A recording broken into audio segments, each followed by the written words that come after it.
समुद्र के किनारे बसी छोटी सी गांव मोतीपुर में एक गरीब मछुआरा रहता था। उसका नाम था रघु। उसकी पत्नी सीमा, बूढ़े पिता गोविंद और छोटी बेटी पायल ही उसकी दुनिया थे। उनका घर मिट्टी और बांस से बना हुआ एक छोटा सा झोपड़ा था। बरसात में छत टपकती थी और तेज हवाओं में पूरा घर कांपने लगता था। मगर उस छोटे से घर में प्यार और अपनापन इतना था कि गरीबी भी छोटी लगती थी। हर सुबह सूरज निकलने से पहले ही रघु अपनी पुरानी नाव लेकर समुद्र में निकल जाता। कभी जाल में ढेर सारी मछलियां फंस जाती तो कभी पूरा दिन मेहनत करने के बाद भी खाली हाथ लौटना पड़ता। मगर उसने कभी मेहनत करना नहीं छोड़ा।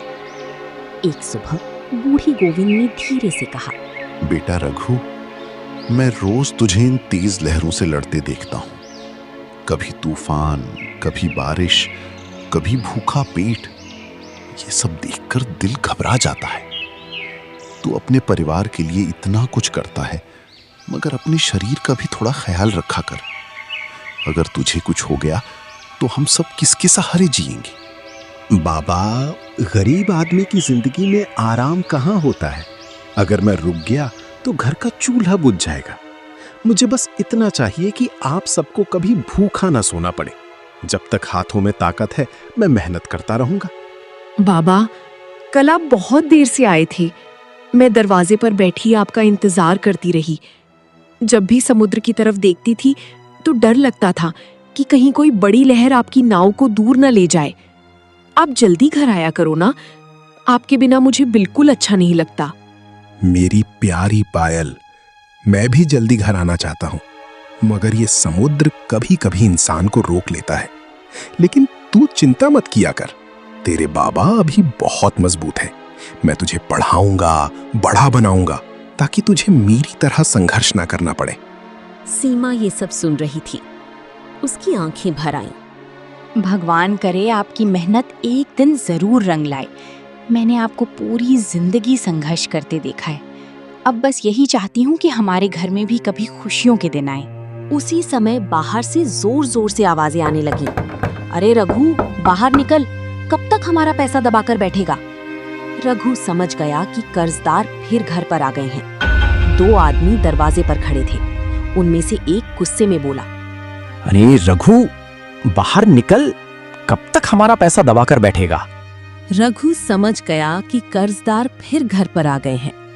रघु, हम पिछले 6 महीने से तुझे वक्त दे रहे हैं।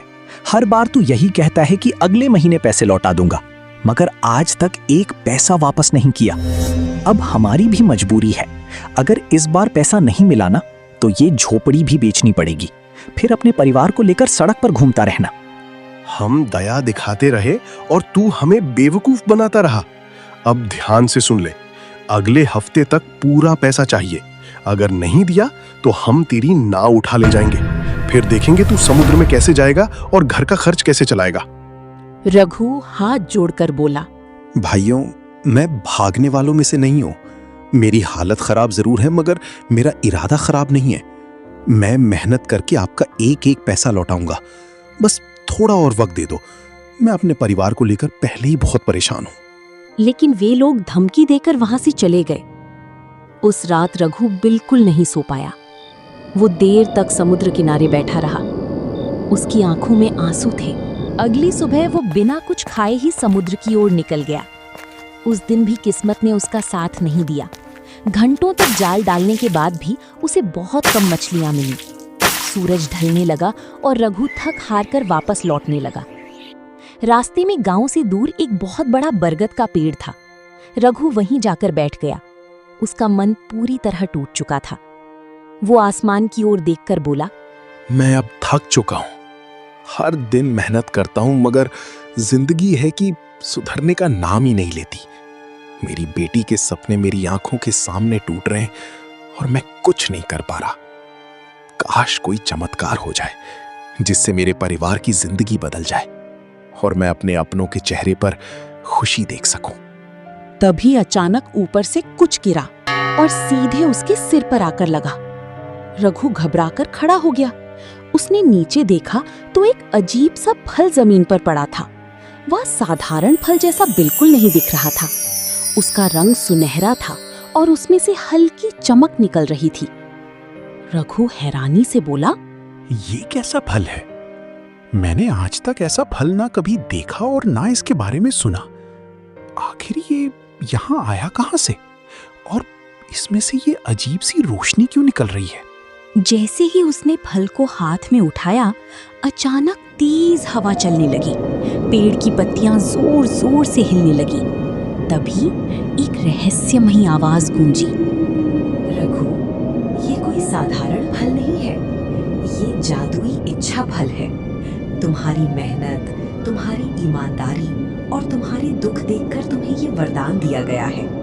तुम्हारे दिल से निकली हर सच्ची इच्छा पूरी होगी, मगर याद रखना, इसका इस्तेमाल सिर्फ अच्छे कामों के लिए करना। कौन है? सामने आओ। अगर ये सपना नहीं है तो मुझे बताओ कि आखिर मेरे साथ क्या हो रहा है। मैंने अपनी जिंदगी में बहुत दुख देखे हैं। अब मुझे डर लग रहा है कि कहीं ये भी कोई धोखा ना हो। अगर सच में इस फल में जादू है तो मेरे घर में इतना खाना पहुंच जाए कि मेरा परिवार भूखा ना सोए, मेरी बेटी और मेरे बूढ़े पिता को अब और तकलीफ ना सहनी पड़े। कुछ ही पलों बाद तेज रोशनी चमकी। रघु ने आंखें खोली तो उसके सामने चावल, आटा, दाल, फल और खाने पीने का ढेर सारा सामान रखा हुआ था। उसकी आंखें फटी रह गईं। हे भगवान, ये सच है? इतने सालों बाद लगता है कि मेरी पुकार आखिर आपने सुनी ली। वो जल्दी जल्दी सामान लेकर घर पहुंचा। सीमा और परी ये सब देखकर हैरान रह गए। सीमा कांपती आवाज में बोली, इतना सारा राशन, आखिर ये सब कहाँ से आया? आपने कहीं किसी से उधार तो नहीं लिया? मुझे डर लग रहा है। नहीं सीमा, आज पहली बार लगता है कि भगवान ने हमारी तरफ देखा है। रास्ते में मुझे एक जादुई फल मिला और शायद उसी ने हमारी किस्मत बदल दी। सच पापा? अब मैं स्कूल जाऊंगी ना? अब आपको इतना दुखी होकर समुद्र नहीं जाना पड़ेगा ना? मैं खूब पढ़ाई करूंगी और एक दिन आपका नाम रोशन करूंगी। हाँ मेरी बच्ची, अब तेरे सारे सपने पूरे होंगे। तेरे बाबा अब कभी तुझे रोते हुए नहीं देखेंगे। सीख, भगवान देर जरूर करता है, मगर जो इंसान मेहनत और उम्मीद नहीं छोड़ता, उसकी जिंदगी बदलने का रास्ता जरूर बनाता है।